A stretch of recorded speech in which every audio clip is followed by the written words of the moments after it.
আজকে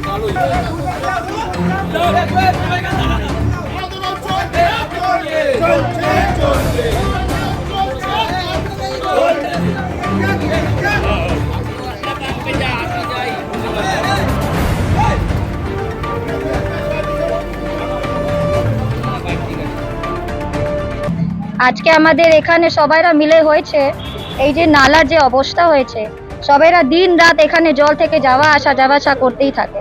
কখন এই প্রবলেমটা এটা নিবারণ হবে, এটা এই জন্য আমরা এখানে সব মিলেমিশে করি। ঘরের মধ্যে কত জল এসে আপনি দেখতে পারেন, আমাদের ঘরে এত এত জল ভরে আছে। কি করে আমরা বাচ্চারা নিয়ে সব ঘুরছি এখানে, কি করে আমরা থাকবো কি করে এখানে? বালি মিউনিসিপালিটি। এটা আপনার কোন জায়গা? এটা লিলুয়া মিরপাড়া আছে। আপনারা জানিয়েছিলেন? হ্যাঁ, আমরা কতবারে এইটা কথা আমরা এসকেলেট করেছি। ওখান থেকে কোনো অ্যাকশনই নেওয়া হচ্ছে না। 15 দিনে মমতা দিদির ইনি তো বলছিলেন কি 15 দিনে সব সাফাই হয়ে যাবে, সব জলের এই অবস্থা সব শেষ হয়ে যাবে। কি হয়েছে? কিছু হয়েছে? কোনো কাজ হচ্ছেই না। আপনি দেখবেন কোনো কাজ হচ্ছে না। যদি কাজ হতো এখানে এরকম জল লকডাউন থাকতো? ওখানে নালে পুরো ভর্তি, পুরো কুড়া ওখানে সব হয়েছে। আপনারা খুব সমস্যার মধ্যে আছেন। তো সমস্যার মধ্যে নাই কি আমরা?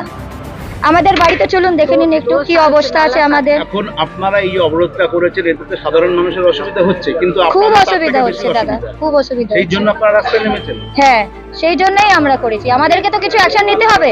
আমরা কিভাবে আমি লাইফ আমরা কি করে কাটবো? শুধু এইভাবেই আমরা কাটতে থাকবো। বাচ্চাগুলো নালাতে পড়ে যাচ্ছে, ছোট ছোট বাচ্চা আছে, ডেলি স্কুলে যাওয়া আসা কত প্রবলেম হচ্ছে।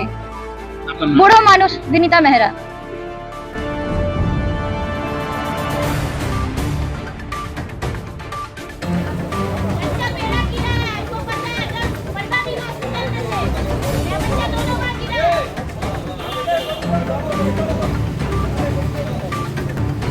भाई एक बाइक